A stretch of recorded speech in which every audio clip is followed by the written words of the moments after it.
This isn't just a podcast, this is a community. And one of the ways that we really connect is the once a month free soul recovery support group on Zoom, the first Monday of every month. The next one is July 7th. And we meet on Zoom for an hour. I give you a few tips that are on the soul recovery path.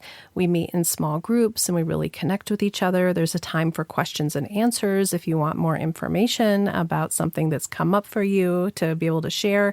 It's really a place where we really just show up for each other. We are a community. It's free and easy to join. Just go to recoveryoursoul.net and register to join us. And if you've registered in the past, then you can expect an email on Monday the 7th. Be sure to look in that promotions folder. That's where you'll find it. I hope you'll join us. Soul recovery is about taking your power back by being able to be in situations that used to be what I call the emotional battlefield and making a different choice, to not be reactive, to use the pause, to use the 9-step soul recovery process to allow yourself to feel the feelings that you're feeling in that moment, but not fall into old patterns. I use an example recently that Rich and I had of an interaction about how I'm using the 9-step soul recovery process to choose peace over reactivity. Enjoy the episode. Welcome to the Recover Your Soul podcast, a spiritual path to a happy and healthy life. My name is Reverend Rachel Harrison. I started Recover Your Soul after having profound changes in my life from my recovery of alcoholism, codependency, and control addiction.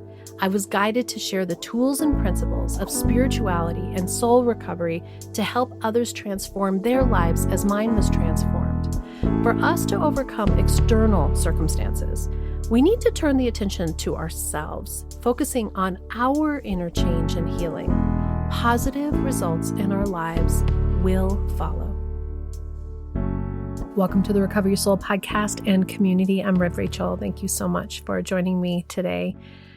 We've been talking a lot about how your thoughts and the words that you use choose the reality in which you live in, that thoughts create things, thoughts create the life that you live. And so I wanted to come and look at that from this perspective that really allows us to see that we can choose in each moment how we're going to show up, that we can stop being reactive and choose peace instead. And it's going to hit on the soul recovery steps. And I'll explain those as we come along. What I love about the soul recovery process is it's given me tools in my own life to fully transform and show up in a totally different way. And if you've heard the stories of the previous episodes, and I know many of you, I still love this, go back to the very beginning, which, oh my gosh, in 2020, when I started this podcast, I was an entirely different person. And my life was still really, really chaotic and complicated. And I just share with you this process of learning how to be in my life in a different way. And you've been along on this ride with me, with my kids when they were still really struggling and had just moved to California and were young adults. Still, goodness gracious, there was still a lot of stuff going on with them. Rich and I were not nearly at the place where we are today, and there was a lot more strife. But I've been using this 9-step soul recovery process. Every single day I still use it, and that's what I want to talk to you about today. This idea that we are coming off of what I call the emotional battlefield.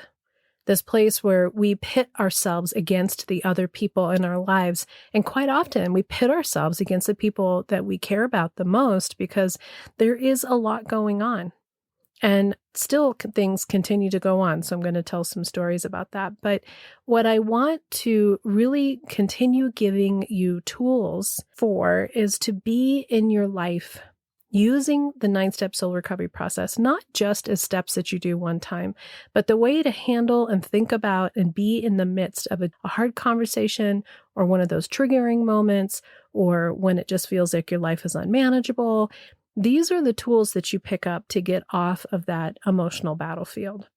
And what I think is so amazing and so great is that although there are still complexities that come and challenges, rather than difficulty, right? Or things that I'm struggling with, we're moving our thoughts, we're using our words more conscientiously, and we're saying, I'm in the middle of a challenge, or I had something that I bumped up against, or I was able to see something in a different way, or gosh, there's still a story that I'm telling myself here. Those are empowering ways to talk about how you're feeling, because your feelings are everything. Your feelings are telling you very specifically what's going on within you, but we've been pounding those down, pushing them aside, neglecting our heart, not paying attention to what's really going on with ourselves, being codependent, choosing somebody else's life first, not paying attention to what we need for so long.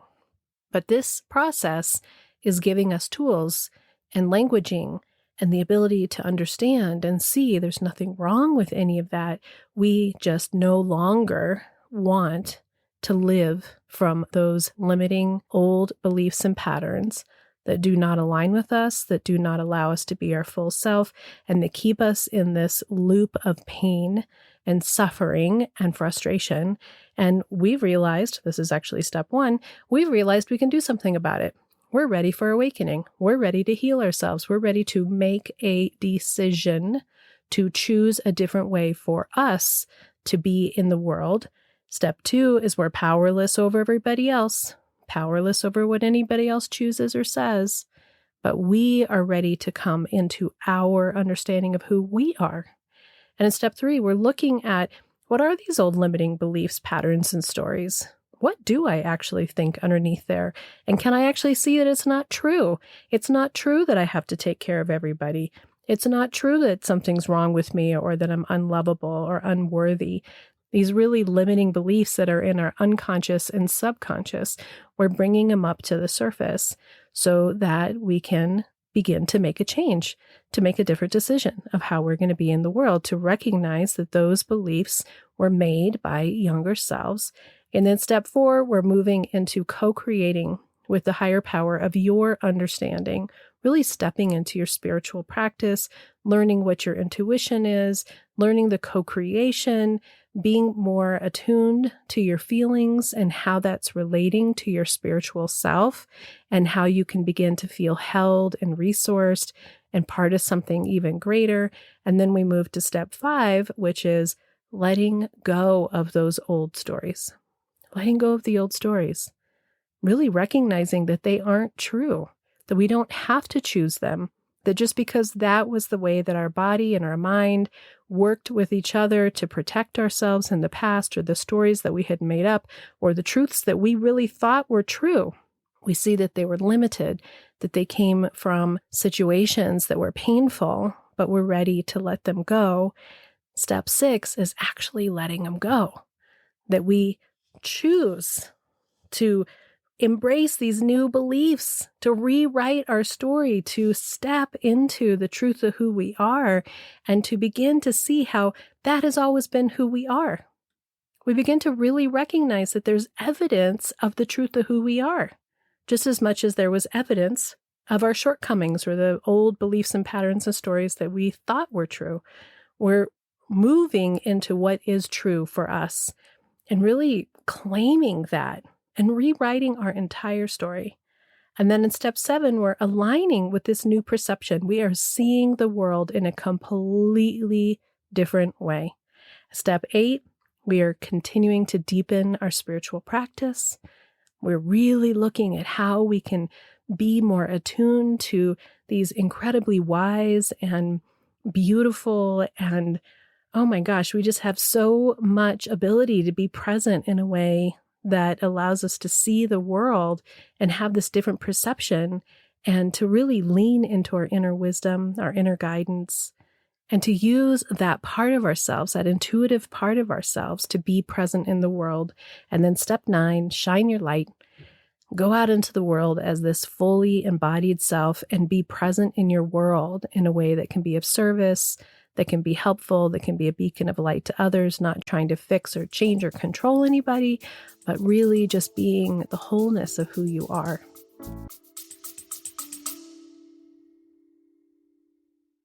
Hey, it's Rev Rachel, and I just wanted to take a quick break to remind you that I have an upcoming Recover Your Soul weekend retreat. I'm so excited about it. It's July 19th and 20th in Lafayette, Colorado, which is right where I live.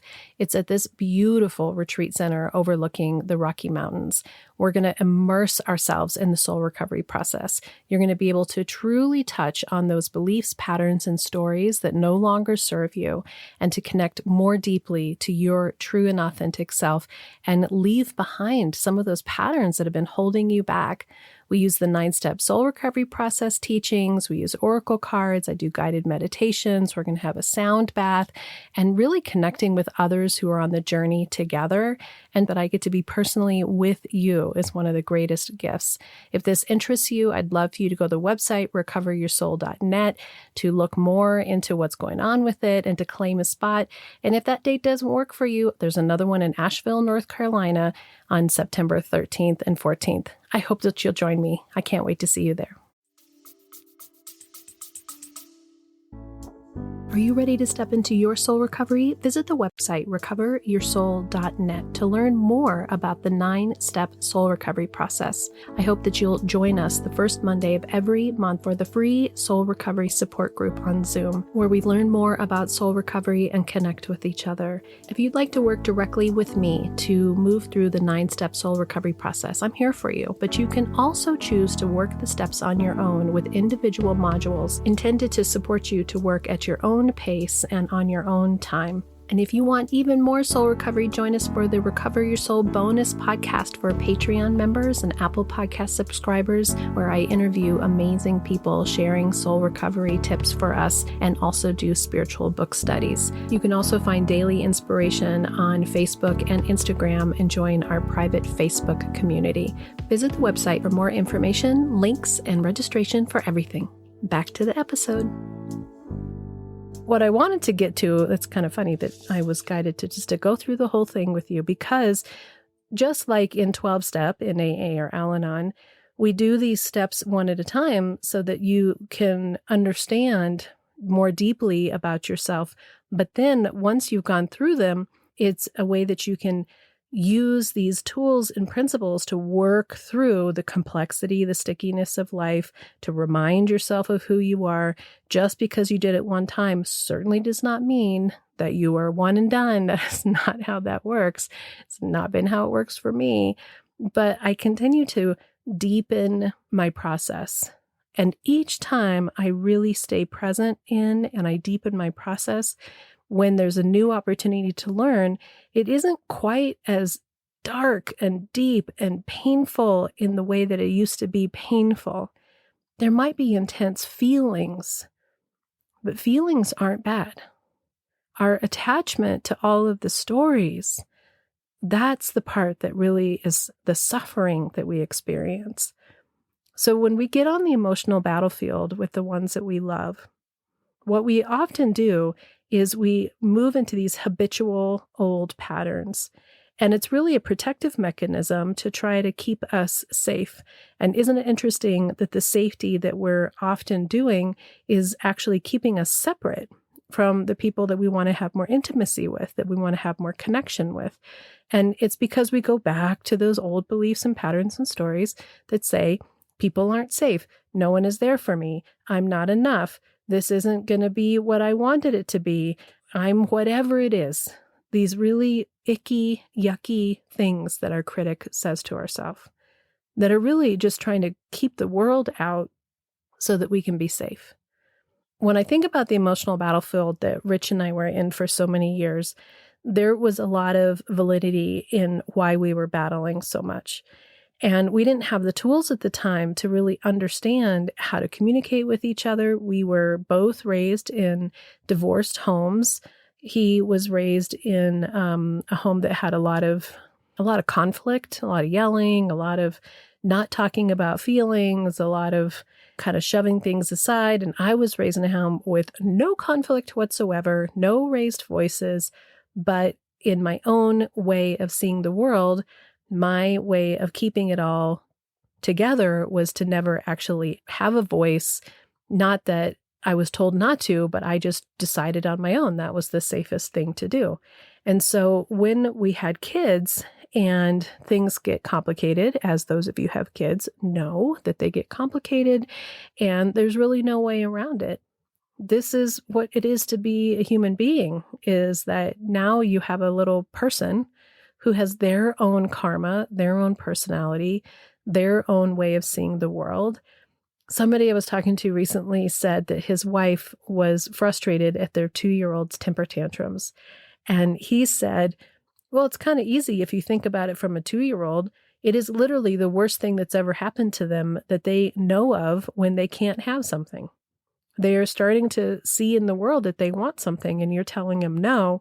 And yes, they think that is the most horrific thing that could ever happen to them, that you would say no at the grocery store to something or a balloon or a toy.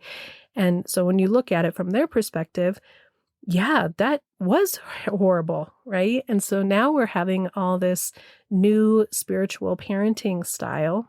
A friend of mine, she had a podcast called Heart to Heart Parents, and now she's calling it Spiritual Parent, which I think is fabulous, because there really is this whole new tune into checking in with your kids on this spiritual level where we're not dismissing their feelings, but we're not overdoing it. We're trying to swing and balance in a better way with our kids now, which is great. But when you think about how those feelings that we had when we were little were discounted, and then when I was having kids, I didn't know how to handle their feelings. And Rich had very different ways of thinking how it was supposed to be for making them behave in some particular way. And it was oil and water. It just had totally different flavors to it. And so it was a battle. It was a battle. And the other thing that I realized in my life, that it took me a long time of healing and soul recovery work and digging into what are my beliefs, what are my stories, where did they come from? I recognize I didn't have two parents. My dad was around until I was around 7 years old, but he wasn't really around all that much, and he completely acquiesced and was whatever my mom wanted. So I only really had one parent. So I never even saw two parents model how to navigate between whoever did whatever, right? It was just always whatever my mom's rules were, those were the rules. And there was no sharing. So I didn't know how to share. I didn't know how to share as an only child. I didn't know how to share. I didn't know how to share as a parent. I didn't know how to share, right? You start looking at these ways that we're creating these battles that are really around protection. So Rich and I, as soon as I started to feel like he was attacking my parenting style, or I was witnessing some behaviors and actions that I could see were not the ones that I wanted in my family, both from alcoholism and how you get when you're drinking. Sometimes you get the nice one that's really fun and wants to do all the things, and sometimes you get the irritated one. We had all that. But then we also had the piece that just said, in his growing up, it was, you do what we say, and that's how it is. And when I was growing up, it was this open conversation. There was never any no's, which is so strange to think about. If my mom actually said no, she really meant no, because most of the time it could be an open discussion. And because it was this open discussion, generally I did what she wanted anyway. And so I liked that, and that's what I wanted. So it created this emotional battlefield that we were on. And so I just really want to give voice to the fact that sometimes it's pretty hard to not have the emotional battlefield within your family system for whatever reason, because everybody's really still in their defended, this is what I need, what I want, this is how I think it should be. And it takes a lot of raised consciousness and self-awareness and desire to see it different, and willingness to take a look at yourself, and really a readiness to heal and to do things differently on all parties' sides for there to be complete and whole healing. But when you make a decision, when you decide that you are going to step into this path of soul recovery, just one person coming off of the battlefield will make massive changes in how the system still continues to run. And people will, through osmosis, slowly stop defending if there's nothing to defend. If you put your tools down, your knives, your battle things down, they're going to push against nothing. And eventually it stops. It takes a lot of energy on your part. It is a lot of work, but it's totally worth it. What's been happening in my life since things have substantially gotten more mellow around here is multifaceted, right? The boys grew up. Now they're 26 and 28 years old. They live in California. They're primarily self-supporting through their own contributions, 99.9%, with a little help every once in a while because they're helping themselves. And they're doing their own work. They have seasons of sobriety and not sobriety, but neither one of them are in a time of crisis. They're actually in really good shape right now, which is a gift all on its own. Alex and his girlfriend have a beautiful baby who's 4 months old, he is just sparkly and shiny and laughing and giggling. And his girlfriend is just the most extraordinary, giving, loving mom who is just doting on him, and he's thriving, which is beautiful. And that part of my life is in pretty good shape. And then for Rich and I, our life is actually in pretty good shape most of the time. And one of the reasons why, in all fairness and transparency, that I think that it's going so well most of the time is because we're both super busy. In our lives, we still don't have a lot of things that we connect on, that we do the same. Still to this day, he really prefers athletic stuff. I never have, right? I'll go watch him. I'll go do things. But even then, I'm less likely to go to all of them because I have other things I'd rather be doing. I'd rather be working on the podcast, or I'd rather be going to a meditation group, or I'd rather stay home and do spiritual study. My brain is just different. And I'm immersed in this spiritual world. I mean, I live it, breathe it, eat it, everything that I'm doing. And it has just brought me so much inner peace. And there's so much happening within me that it's hard to even explain, but it feels really good to me. So when we do things together, he now works a job where he's gone from 12 hours a day, Monday through Thursday. And on a totally between you and me secret, not so much a secret because he knows it's true. It's been actually good for me. I miss him, which is lovely, but it's given me these 4 blocks of days where I can really be in my bubble. And I see clients and I work on the podcast and I do meditation in the morning. And there's not this energy of him getting ready for the day for construction and in and out of the house and opening the garage door and the big truck starting and even workers coming in. I mean, all the stuff that used to be on a daily. And the only way that I could really go into my spiritual space is to come out here to my podcast studio. And now I kind of have my house, and that feels really good.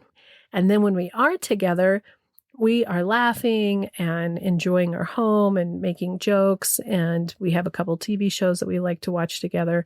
And it's pretty lighthearted. We don't have a lot of really deep conversations, but when we do move into that space, there's more and more capacity for it. I mean, much more than I give Rich credit for. He is doing a great job.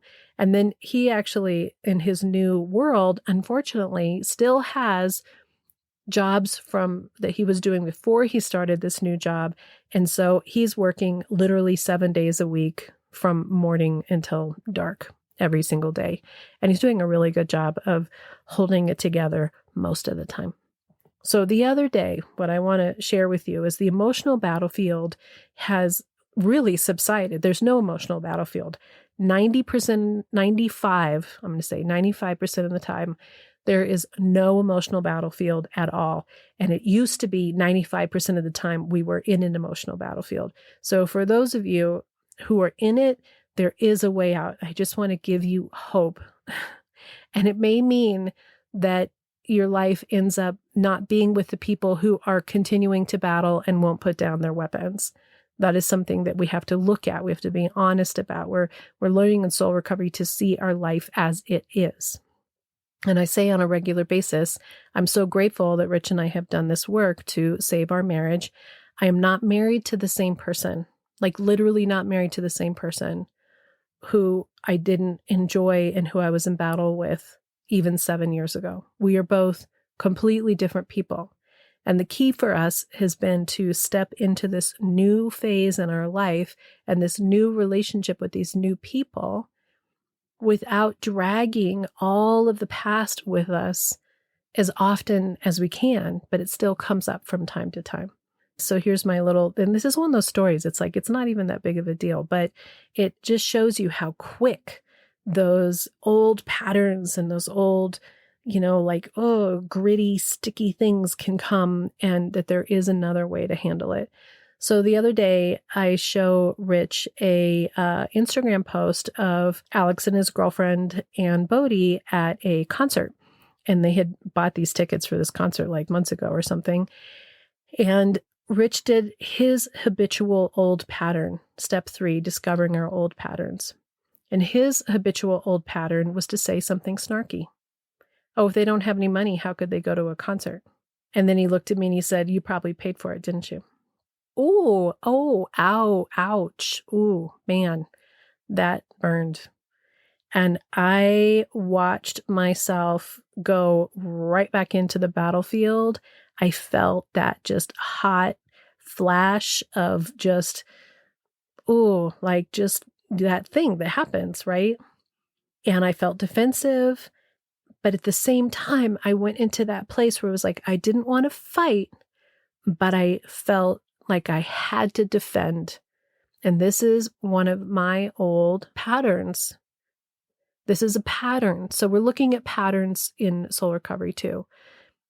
There's a belief that I have that I need to protect my children at all costs, And it's my job to make sure everybody's okay. And I don't like anybody to fight, and I don't like there to be conflict, and that I'm going to justify, I'm going to defend, I'm the warrior who makes sure that everything's good. And so I was cautious not to have a bitchy tone and come at the way that I used to, which would have been to totally just fight back and be pissed. And instead I just said, no, they bought the tickets like 3 or 4 months ago. They've been saving up for it because I'm controlling. Can you feel how that's control? I'm controlling. I'm trying to make Rich not be mad. If I say to him, oh, they saved the money from 3 months ago, and this was I watched myself like trying to be nicey so that he would let go of whatever that was. This is step 2. We're powerless over what somebody thinks, powerless over what his response is. But what was underneath was so much more. And it's so interesting how it was something so menial and small. But when I went and journaled on it later, it had so much more information. So, okay, so we're back in the situation with Rich. So he kind of has this snarky remark, and I definitely get bristly, and he can feel when I get bristly. And I think I said something like, I just wish that your comments weren't always disparaging. They just had a really nice time. After I had said, oh, he had saved the money, and then he had some other comment. I could never actually remember the whole conversations word for word, because I think remember in feelings and not in exact words. And it was a little bristly. And so I turned on my heel and I started to leave to go out to the podcast studio. And he was like, don't leave. And I said, no problem. I'm just going back to work. But what I was really doing was I was withdrawing and I was retreating because I was pissed. And so then I went into the podcast studio and I got my journal out. And this is where this process of getting off the emotional battlefield, there was a couple things that happened. One was I didn't engage beyond those few lines. I did not fight. I did not go into a whole monologue or tirade about how he always, and then expound on it. I said something. I caught myself trying to control. I think I said something so that I had a voice to be able to say a truth for myself, but I didn't go off on it more and more and more. And then I remembered the pause, the value of the pause. And the pause gives space, right? Like, so we are in a situation like this, whether it's a big one or a small one, and everybody starts flooding in with all of their story and all their defense mechanisms and how, how can you be like this? Why can't you see this? But that's not what any of it's really about. Rich has beliefs and patterns that are habitual to him. And one of his habitual things are these remarks that he has against Alex. And it hurts me because I wish that he felt differently about his son. And the story that I tell myself in my journaling that I went and did, the story I tell myself is that he doesn't care about him as much as I do, or he doesn't care about him as much as he does Bodhi, or he can't see things. He didn't say that Bodhi didn't have the money for a ticket. You know what I'm saying? Like, I had to go and look at it for myself, and I had to take that pause so that I could process what was really going on for myself. And underneath, and if you've had coaching with me or heard me talk about this in other podcasts, in our beliefs and our stories and patterns, I feel like they're rocks. Each person or situation is a rock. And on top of the rock is all the places that we're dissatisfied or pissed or we don't like it. And then all the control that we're trying to do, right? I'm trying to say the nice thing, or I want to make him feel a different way, and how I'm manipulating that. And if I'm trying to make him be something else or think something else. But underneath the rock is really where all of our power to heal is, and to really look at what those beliefs are, to recognize that underneath all of that is just sadness. I'm just sad that there's still this part of our family, it's going to make me cry, that still has this layer of judgment, and that I can't help but protect it. And the truth is, he is entitled to say whatever he thinks because he thinks those things. And I'm entitled to feel how I feel. But when we allow each person just to be who they are in those moments, understanding that everybody's just showing up with their own baggage, with their own rocks, with their own old beliefs, their own whatever the wounding is, whatever the expectations are, whatever the response is, then we come off the battlefield and we just see human beings doing sometimes faulted interchanges. And I was able to release and rewrite the story. And when you rewrite a story, it's not just about saying, I'm not responsible for my family and their happiness. It's about truly stepping into that knowing, that depth of knowing that there's reasons why those beliefs are so deep in there, and that it makes sense that of course they are. And then to have as much evidence of the truth. I am not responsible for anyone in my family, and whether they are happy or unhappy or healthy or unhealthy, they are managing their own well-being, and I am responsible for managing my own well-being, and I choose to be happy. I choose to be whole. I'm choosing this life that's important to me. And then I found evidence of that.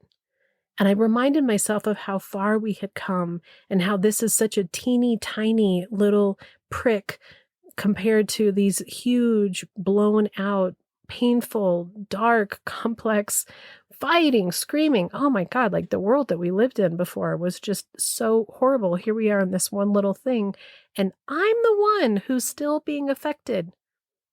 I'm the one. Because Rich can say those things, but the story I tell myself is that he doesn't love his son for some reason because he's making a comment about money. The truth is they're struggling with money. It's a big deal for them. I think everyone's entitled to happiness. So if they want to go to a concert, sure. And really what was underneath was the pushing of the button that I paid for it. If you look at the grand scheme of things, you know, when I do help Alex out from here to time because he's helping himself. Maybe I did pay for that by the time it's all said and done because he had overextended himself in these places, but he's doing all these things. And so then this part that I paid, maybe I did pay for those tickets, but the way that he said it hurt me from an old wound and an old jumping on the battlefield. And I'm always encouraging you to do this processing within yourself, because we can't process with them the way that we want to, because everyone in general is too caught up with their own story and their own wounding for there to be deep healing. People have got to be really far ahead to be able to do that. And here I am, I work on this 24 hours a day. I sleep it, I feel it, I'm working it with you. And all it took was one teeny tiny comment, not to throw me into a huge tailspin, but to like, oh, like I just got pricked a little bit, right? But it gave me this great opportunity to like really continue to work on this stuff that I don't want anymore. We're in a time right now where we're being invited to truly see these old beliefs and to see how that hit me, and it's unnecessary. In the past, this would have been something that went all day, 2 days, a week, right? I would have had this thing where I mulled over it, where I ruminated on the stories, where I brought in all the times that he had said this and this and that. I would have gathered up all the evidence of the old story that is not beneficial in my life or our lives anymore. And I would have brought that person back that was in my life 7, 10, 15 years ago that was really hard. And that's not fair. That's not fair. Because he made some off mark that's just him. He's busy. He's in his world right now. He's got a lot going on. He's not present. He's not thinking about kind things to say. He's just in the world, just doing his thing. And when I could see that, all the energy left it. And I came back to my knowing that the story is not that my husband doesn't love my son. My story is actually my husband does love my son. He loves him so much that he wants him to do well. He loves him so much that he's sending him little tips from Instagram of how to save his money and things that he could do to build his side business. He wants for him because he loves him. Now, how we choose to see that and how we interact with it is our work to do in our own limiting beliefs. So then we both had part of our day, and then we come back together in the day. And I asked him something about his business, and he was, oh no, first of all, he comes in and he's like, "Are you mad at me?" And I said, "No, not at all." And he was so sheepish, and he was just like, "Oh, thank goodness." He's like, "I really don't want you to be mad at me. And I'm sorry, I didn't mean to say something off-cutting.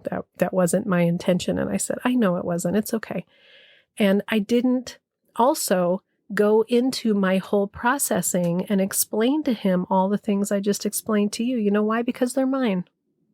Because it's mine. I don't actually need to justify my healing to him either. And if there's a moment where the door opens, where discussing these processes and these awarenesses that we have feels connecting and like the right thing to do, and that it will be helpful in some way, share it. Most of the time, though, the other person, again, is so in their own defended self that it's pretty hard for them to see. And sometimes it might even lean to the thing they're like, "Well, I'm glad you're figuring that out. You know, you saw that and that was yours." We don't need that either. No, we don't. This is really about taking judgment out altogether. And when you let go of judgment, you actually don't have to defend or have judgment on yourself or let somebody else judge your process. Just be the light. Just step into your authentic self. That's number 7. To be aligned with the new self, to open up to the new story, the new belief, then to live it and be present in it. So he said, "Are you mad at me?" I said, "No." I smiled. It is very important to him to be greeted. It's something that is just in his world from his whole lifetime. When he comes in the door, I'm always very conscious of being like, "Hi, honey, welcome home." Or in the morning, "Good morning." That's important to him. And so I had done that when he came in. He said, "You mad at me?" No. And then I asked him about one of his projects. He's doing a remodel in my mom's house that was unexpected. And so I'm a little more curious about it. And he was reactive about my curiosity. And he said, "I just wish you wouldn't." And I said, "Here's my request." And this is a word that I use a lot. Request. I have a request. And he said, "What's that?" And I said, "I really am just curious." And just like how you had your remark about Alex and it just sort of comes out and it's the way that you say things, I just ask you questions in this way that I see pushes a button for you. And my request is that we can have more grace with each other. And he said, "I totally see what you're saying." He said, "I'll work on that. And thank you for working on that on your end too." This is huge. I mean, this teeny tiny little moment is something that is around us healing and stepping more fully into our authentic selves instead of on the battlefield. And the truth was, there was never actually a battlefield. We actually didn't go back onto the battlefield. It was like you picked up a couple of those old tools, those old defensive mechanisms. And then I looked at them and I was like, nah, I don't really want to go out there. I don't want to be on the battlefield anymore. So when we pause, when we're the ones that are conscientious of ourselves, it can affect change. Now, the thing that we have to be cautious about is that we're going to want to do this work so that they will change, so that they will be different. And that may or may not happen. But you'll feel different. You'll not be totally spun out in all of your old beliefs and patterns. You'll show up and you'll rewrite your story. And I'm rewriting a story around a hero's journey that we've been through. And that the new story is that we are these 4 adults in the family who love each other, who have the ability to witness each other for exactly who they are. We don't need to fix each other, that we can hold space for each other, that we can choose to pause, that we don't have to overprocess everything. And the story that I'm telling myself is that I am working so beautifully on my well-being that 99.9% of the time, I'm great. I'm really good. God, that was not the case for so long. Again, I say it's no wonder that I fell into my own addictions because they were so trying to cover the pain that I feel in my heart. And those of you who have addicts in your life, they're just trying to cover the pain in their heart too. So when we model being well, when we model being whole, we're giving some ability for them to see that there is a different choice, although we cannot make anybody else choose. I felt so connected to Rich after that. And that, again, we used to do silent treatment, or at least I did silent treatment, for days, weeks, until it just settled in my body to where we just would pretend like it was over, right? We wouldn't even talk about it because it was so much.